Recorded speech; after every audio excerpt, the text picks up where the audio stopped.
खिलाफ होती। चीमा साहब आपसे काफी नाराज हैं वैसे, बस यहीं पे बता दूं, चीमा साहब बहुत गुस्से हैं वैभव जी से। तो आप क्या कहेंगे इस बारे में कि क्यों आपका चैनल जो है वो इस तरह की वीडियोस लगाता है, इसमें मेजर साहब भी होते हैं और आप लोग बलूचिस्तान पे मुसलसल बात करते हैं और इसी तरह से आपकी ट्वीट्स भी होती हैं? देखिए, मुझसे तो आसिफ गफूर साहब बहुत नाराज थे, तो अब आसिफ गफूर ने नाराज होकर क्या कर लिया था, चीमा साहब नाराज होकर क्या कर लेंगे? तो पहली चीज तो वो। दूसरी चीज इन्होंने बताया कि अब मुझे थोड़ी हंसी भी आई कि उन्होंने कहा कि बुरहान वानी ने शम्मा जला दी है और वो ऐसी शम्मा है। देखिए सर, मुझे नहीं पता, आपको शायद इसके बारे में पता हो नहीं पता हो, बुरहान वानी मारा गया था जब, तो उसने वो मारा इसलिए गया बिकॉज उसकी 5 गर्लफ्रेंड्स थी और वो एक गर्लफ्रेंड ने टिप ऑफ कर दिया आर्मी को कि वो दूसरी गर्लफ्रेंड से मिलने जा रहा है। उसको मालूम चला, वो जेलसी के मामले में उसको इन्फॉर्मेशन मिली, वो मार दिया गया। तो सर अब ऐसे लोग जो, मतलब ये कौन सी शम्मा जलाते हैं सर, अब मैं क्या बोलूं। अच्छा, एक बात ये है कि आपने बात की थी कि वो बुरहान वानी शहीद है। देखिए सर, आपके यहाँ तो वजीर आजम ने उसामा बिन लादेन को शहीद बोल दिया, तो बुरहान वानी तो शहीद है ही है, फिर तो वो कोई बात ही नहीं है। जब उसामा बिन लादेन शहीद हो सकता है और वो नेशनल असेंबली में खड़े होकर के उसके ऊपर तबसरा कर रहे थे कि उसको शहीद कर दिया अमेरिका ने, तो अभी उसमें मैं क्या बोलूं। अब वो भी चीज आपकी ठीक है, आप उसको शहीद बोल सकते हैं, आपका नजरिया। बलूचिस्तान जो है, बलूचिस्तान देखिए, नेहरू लेके गए थे कश्मीर का इशू, नेहरू की गलतियों की कीमत अदा करना हिंदुस्तान ने बंद कर दिया सर।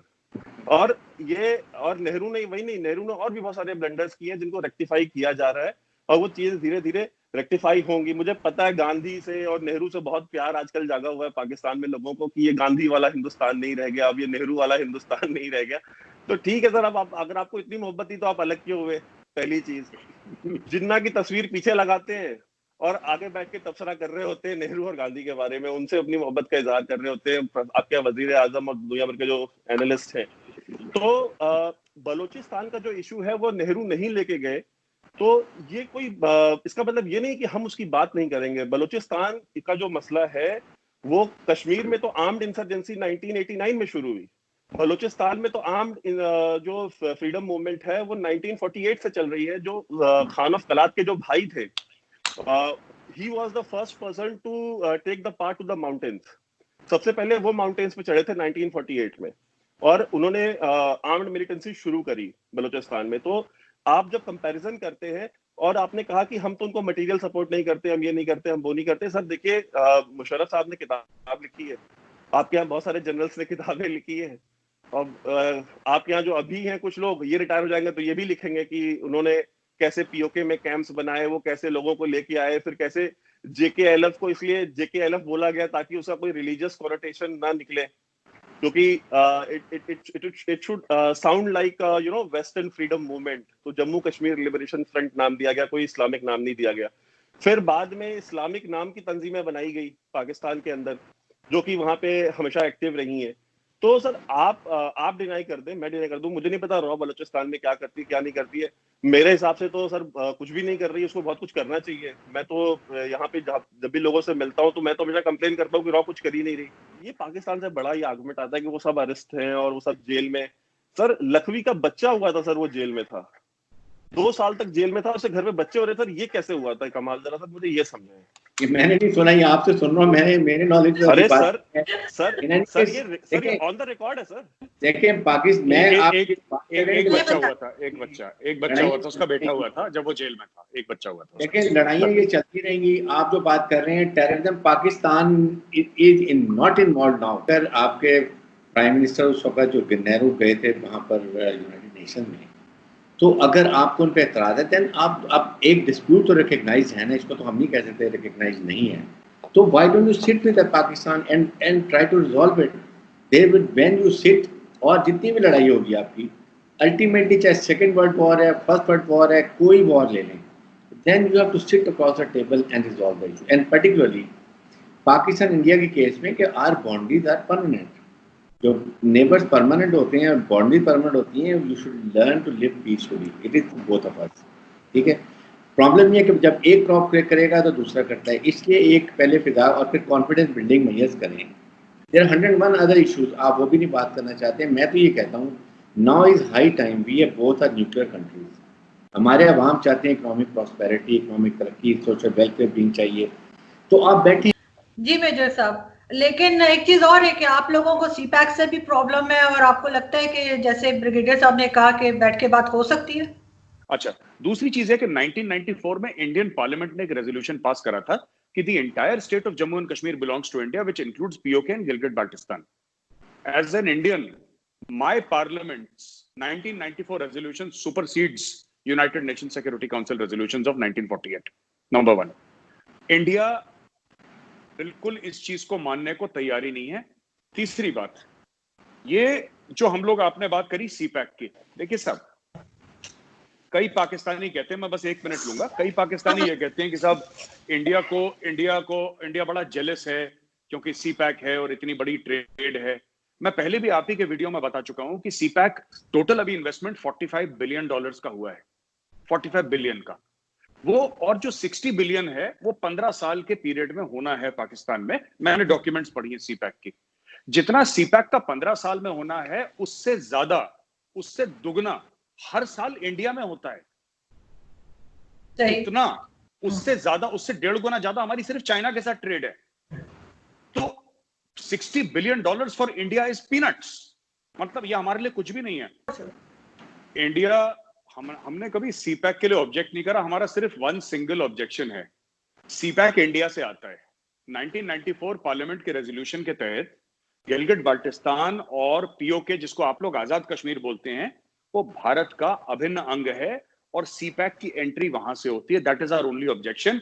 हम चाहते हैं चाइना $200 बिलियन इन्वेस्ट करे पाकिस्तान में, हमें क्या दिक्कत हो सकती है? अब इसमें आपका मुल्क अलग है। Allow me to complete sir with your permission. पहली चीज। दूसरी चीज ये है ना कि अगर हम डिस्कस कर रहे हैं सीपैक, तो मैं बता दूं, हर एक डील, हमारी जितनी भी डील्स हैं, इंडिया की डील्स जितनी भी हैं, आप उनके पेपर्स पब्लिकली अवेलेबल हैं। अमेरिकन ने अगर 100 बिलियन इन्वेस्ट करे हैं, अगर सऊदीज ने 100 बिलियन इन्वेस्ट करे हैं, राइट, सीपैक का अभी भी पाकिस्तानी आवाम को नहीं बताया गया कि जो इन्वेस्टमेंट है, क्या लोन है, कितना पैसा आपको देना है, अगली किस्त कब जाएगी। और यही वो आपके जो जीओसी साहब थे, जीओसी साहब ने यही वो वीडियो, में अगर होता तो मैं आपको जरूर भेजता। मैं वैभव आपसे रिक्वेस्ट करूंगा, आप आरजू और ब्रिगेडियर साहब को दोनों को भेजें। वो जो सर्विंग ऑफिसर है, सर्विंग जीओसी हैं पाकिस्तानी आर्मी के, वो कह रहे हैं साहब कुछ पता ही नहीं है, देयर इज नो क्लैरिटी। जी बाबू। तो देखिए, वो मेजर साहब भी बता रहे थे, वो पेशावर कोर के जो जीओसी थे, उन्होंने उसमें एक लाइन कही थी। उसमें उन्होंने कहा था कि पाकिस्तानी सीपैक में सिर्फ क्या पंचर लगाने के लिए गाड़ियों के। तो ही सेड दिस। तो अब उन्होंने क्यों नहीं कहा, आप वहाँ जर्नलिस्ट हैं, आप उनसे इंटरव्यू करें, उनसे पूछें कि भाई उन्होंने ऐसा क्यों कहा, अगर सीपैक इतना ही बड़ा गेम चेंजर है तो। दूसरी चीज ये है कि ब्रिगेड साहब बार बार कह रहे हैं कि बात करें। सर 70 साल से तो बात कर रहे थे। नेहरू साहब, आपने खुद कहा कि वो खुद यूनाइटेड नेशंस लेके गए। फिर उसके बाद जितने भी प्राइम मिनिस्टर्स आए इंडिया के, सबने पाकिस्तान की जो सिविलियन लीडरशिप थी उसके साथ बात करी, इवन मिलिट्री डिक्टेटर्स के साथ बात करी। रिजल्ट क्या निकला? अगर वाजपेयी साहब बस लेके लाहौर गए तो बदले में कारगिल किसने किया? और नवाज शरीफ ने खुद बोला था कि मुशर्रफ ने मेरी पीठ पे खंजर घोंपा। ठीक है, मैंने नहीं कहा, नवाज शरीफ ने खुद कहा। उसके बाद मोदी साहब अगर वहां गए उनके पोती की शादी में, तो उसके बदले में उरी और पुलवामा और पठानकोट और क्या क्या, जब भी इंडिया ने कोई इनिशिएटिव लिया है आपके यहाँ से, आपका जो डीप स्टेट है, आईएसआई है, वो इस तरह के मिस एडवेंचर्स करती है ताकि टॉक्स डिरेल हो। तीसरी चीज ये है कि आप आज बात करना चाहते हैं, आप आज से पहले बात नहीं करना चाहते थे। आपसे मुराद मेरी कि आपकी जो रियासत है वो आज इसलिए बात करना चाहती है बिकॉज वो बैंकरप्ट हो चुकी है, उसके ऊपर ग्लोबल प्रेशर बहुत ज्यादा पड़ा है, जो डिप्लोमेटिक आइसोलेशन हुआ है, और जो ओवर डिपेंडेंस चाइना के ऊपर हो गई है कि बिना चाइना के you can not even move an inch. आपका चाइना के सिवा दुनिया में कोई दोस्त नहीं रहा। आप 2-3 बिलियन डॉलर के लिए वजीर आजम को ड्राइवर बनना पड़ रहा है सऊदियों का और दुबई वालों का। तो जो आवाम जाकर के काम दुबई में करती है, वो काम आउटसोर्स कर लिया पाकिस्तान में वजीर आजम ने। इमरान खान के एक ट्वीट का जवाब नहीं दिया आज तक। और और इमरान खान ने कम से कम 500 ट्वीट किए होंगे अगस्त से लेकर अभी तक, एक ट्वीट का जवाब नहीं दिया मोदी ने। तो ये सर डेमोक्रेसी में ये होता है, जब एक जो बंदा इलेक्टेड होता है ना, वो एक इलेक्टेड बंदे की तरह सोचता है, और जो सिलेक्टेड होता है वो सिलेक्टेड की तरह बिहेव करता है। अब हुआ है ये सच है। आप तो ये सब जो चीज है। दूसरी चीज, ये जो दादा का बच्चे का केस बताया, वो मस्जिद से फायर करा था टेररिस्ट, और जो बच्चे को ले गए थे उसको चॉकलेट देके उसके घर में हैंडओवर करा था, और उसके पहले वो बच्चा साइकेट्रिस्ट के पास गया था because he was very deeply disturbed. किसी के दादा को क्रॉस, देखिए बात ये ना, और उसके जो खानदान वाले कह रहे हैं, मैंने एक सवाल पूछा तो लोगों ने बोला कि वह बात तो ठीक है, उनकी जो बेटी थी, बेटी कह रही है जी सिक्योरिटी फोर्सेस ने मेरे बाप को मार दिया। मैंने पूछा कि, मैंने उनको बोला कि उनसे जाके पूछना आप थे वहां पे, आप थे वहां पे। ये एक इम्तियाज हुसैन है, वेरी फेमस ऑफिसर, बड़ा जाबाज अफसर है कश्मीर पुलिस का। इम्तियाज हुसैन ने अपना एक एग्जांपल दिया था ट्विटर में, उनकी 14 साल की कजन को मारा टेररिस्ट ने, 14 साल की कजन को मारा। उनका ट्वीट है इम्तियाज हुसैन के, आप ट्विटर हैंडल पे जाइएगा, ब्लूटिक हैंडल है उनका। इम्तियाज हुसैन साहब ने बोला कि मेरे कजन सिस्टर को मारा, बहुत पहले की बात है, और मेरे घर पे फोन आ गया कि तुम ब्लेम करो कि बीएसएफ ने मारा है। कह रहा है ये कश्मीर है जहां पे लाशें बिकती हैं, डेथ सेल्स। मैं सिर्फ ब्रिगेडियर साहब से एक सवाल पूछना चाहता हूँ। ब्रिगेडियर साहब ने ये बोला ना कि ये टेररिस्ट अलग होता है और फ्रीडम फाइटर अलग होता है, तो मेरा ब्रिगेडियर साहब से ये सवाल है सर कि लश्कर तैयबा वाले जो हैं वो फ्रीडम फाइटर हैं कि टेररिस्ट हैं, और जो बीएलए वाले हैं वो फ्रीडम फाइटर हैं कि टेररिस्ट हैं? बस मैं ये जानना चाहता हूँ।